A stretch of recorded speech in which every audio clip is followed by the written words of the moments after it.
સૌરાષ્ટ્ર અને દક્ષિણ ગુજરાતમાં પડશે અતિ ભારે વરસાદ। હવામાન નિષ્ણાત પરેશ ગોસ્વામીએ આગાહી કરી। આજથી 20 જૂન સુધી વરસાદની શક્યતા વ્યક્ત કરવામાં આવી છે।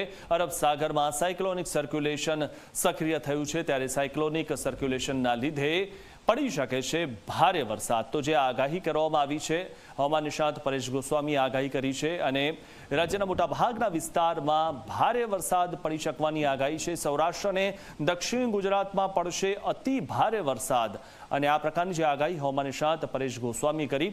આજથી લઈને 20 જૂન સુધી વરસાદની શક્યતા વ્યક્ત કરવામાં આવી છે અને તેનું કારણ છે અરબ સાગરમાં સાયક્લોનિક સર્ક્યુલેશન સક્રિય થયું છે।